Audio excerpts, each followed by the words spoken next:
Of your imagination. No! Yeah, so there's nothing to be upset about.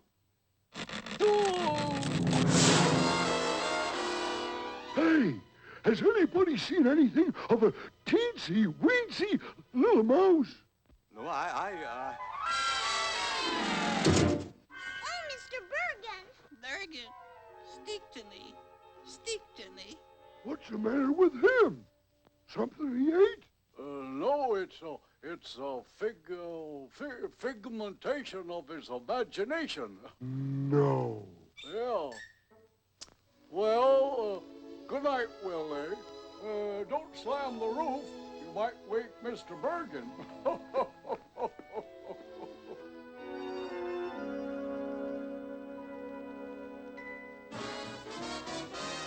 Now some folks don't believe in giants, castles up above, and others say that bears don't talk and never fall in love.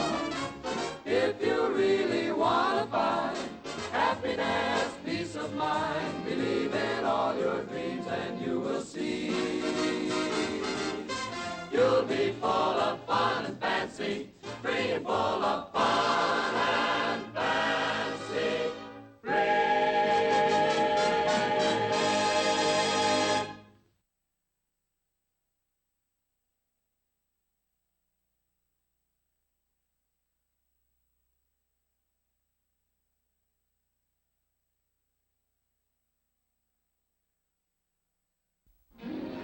Leave your worries behind and join us for a special behind-the-scenes story of the making of Walt Disney's merry masterpiece, Fun and Fancy Free. What kind of a title is that? Fun, fun, fun and fancy free. Walt Disney's 1947 feature, Fun and Fancy Free, is composed of multiple segments, a format called a package feature. The two stories, Mickey and the Beanstalk and Bongo, were originally developed as full-length feature films. Here's the behind-the-scenes story of how they were paired up to create a fun and fancy-free feature. Walt had been building and building and building on his success. Each film a stepping stone, starting with Snow White, moving on Pinocchio, and then the incredible experiment of Fantasia, and then Dumbo and Bambi. To keep his successful film series going, Walt Disney was constantly on the lookout for stories to bring to the screen. We were going to do Jack and the Beanstalk, only make a feature out of it. Disney was certainly familiar with the classic fairy tale of Jack and the Beanstalk. He had used the well-known story as the basis for a 1922 silent cartoon produced by his Laugh-O-Gram film company in Kansas City. Unfortunately, no prints of this film are known to exist. In 1933, he revisited the tale in Giantland, a short with Mickey Mouse assuming the role of Jack.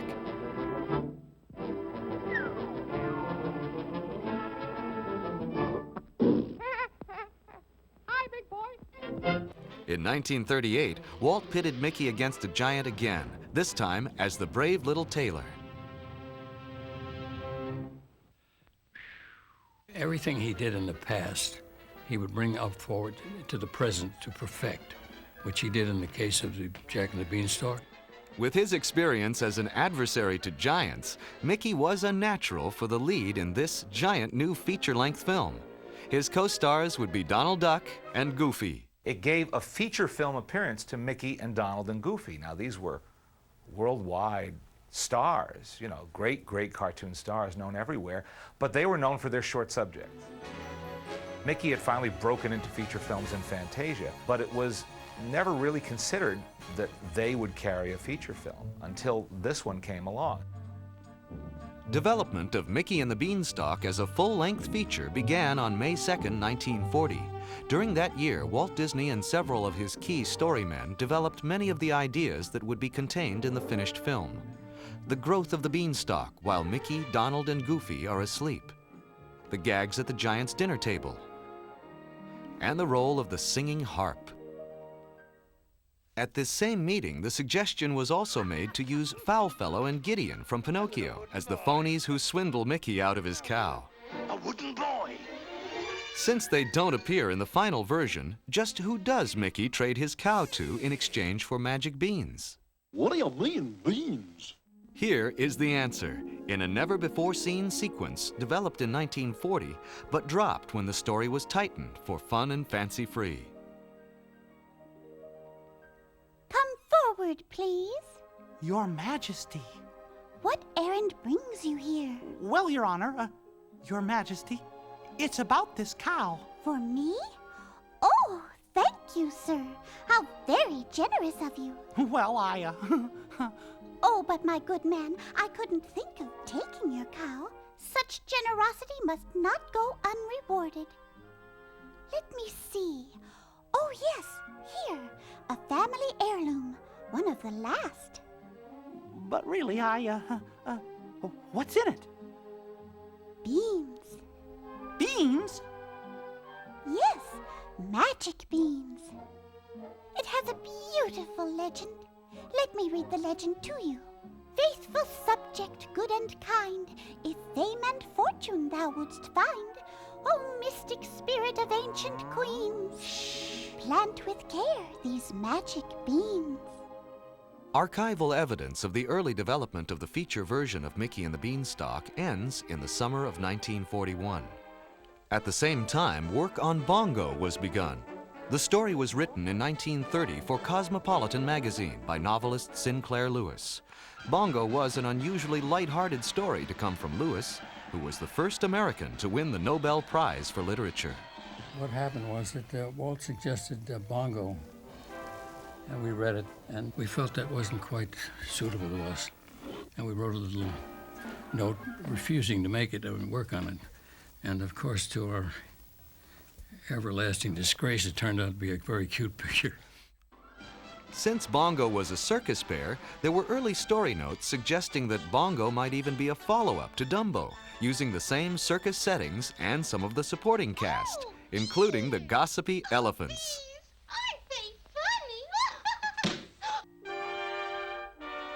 Early story sketches show a character design for Bongo that differs radically from the final one.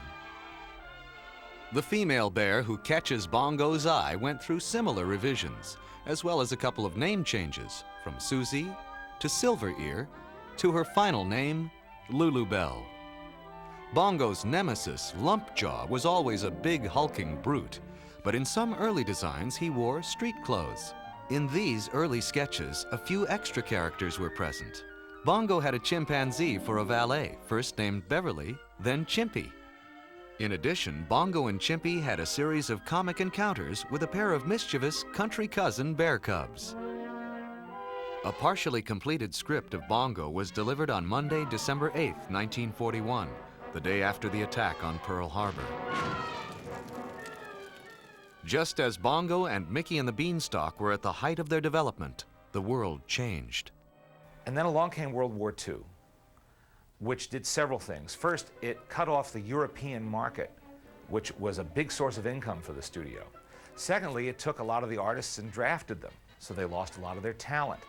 And then finally, the Disney studio was virtually commandeered during the war to produce war-related films, training films, morale-boosting films, all sorts of films that related in one way or another to the war effort. He had to rebuild his studio from scratch, you might say, after World War II, and it was a tough thing to do. Financially, it was tough. It was tough to get back to where he had been critically, where people were looking to him for new innovations. Walt looked back to Fantasia and the idea of combining unrelated music and story segments into a feature-length film. We had all of these shorts, some of them beautifully done, and so Walt started packaging them together and making them feature-length. In 1946, Make Mine Music was released. It consisted of several animated segments featuring popular music of that era, provided by Nelson Eddy, Dinah Shore, Benny Goodman, and the Andrews Sisters. Here comes a cartoon movie from Walt Disney. A lot of people have been waiting for that a long, long time. With the end of the war, Walt revived Mickey and the Beanstalk for his first and most famous star, and decided to pair it with Bongo. The introduction of the lovable little circus bear would make Mickey's return to the silver screen an even more sensational event. Since his debut, Mickey Mouse's voice had been provided by his creator, Walt Disney. He still speaks for me, and I still speak for him. In Steamboat Willie, in addition to speaking for Mickey, I also supplied a few sound effects for Minnie, his girlfriend. Here, in a recently discovered rare film clip, Walt Disney performs as Mickey Mouse with Billy Bletcher in a recording session for Mr. Mouse Takes a Trip. Oh, it's you, huh? Yeah, it's me, I guess. All alone, without your dog. Yeah, all alone. You know, I used to have a little cat once.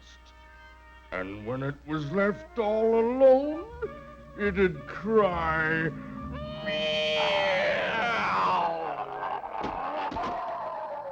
Walt had recorded Mickey's voice for Mickey and the Beanstalk in the spring and summer of 1941.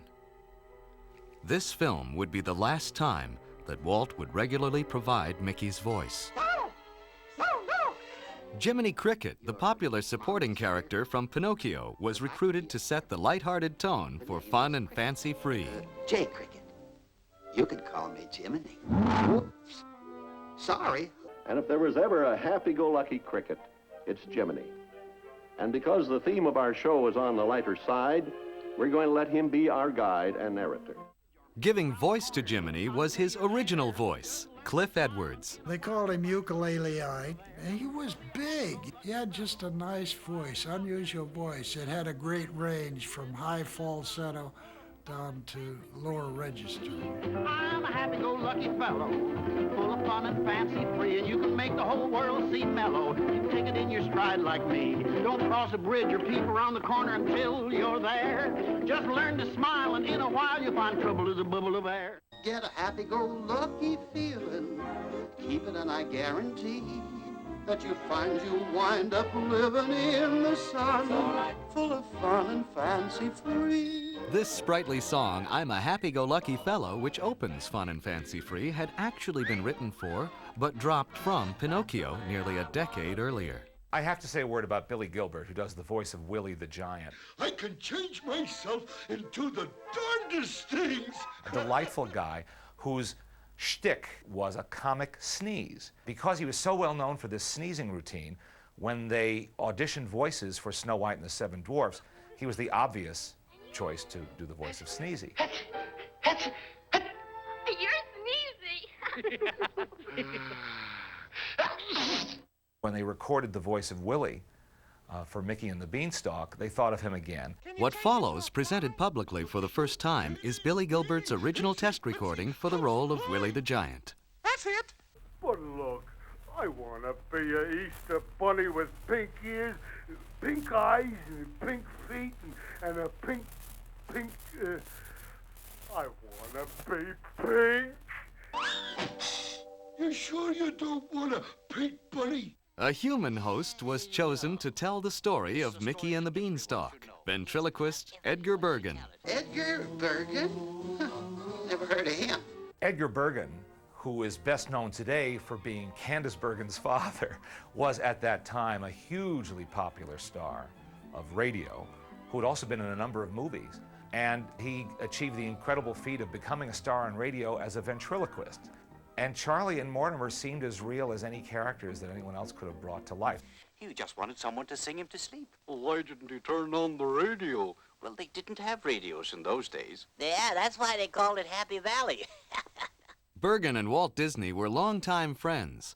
Walt had even featured Bergen's Charlie McCarthy in several short cartoons. What a beautiful sunrise. Or is that your nose? In 1950, Bergen would also be a guest on Disney's very first television program. Mr. Bergen, is there anything you would like to see in the magic mirror? Co-starring in the live-action segments was child actor Luana Patton. Walt was also starting to build a kind of a repertory company as he moved into live action.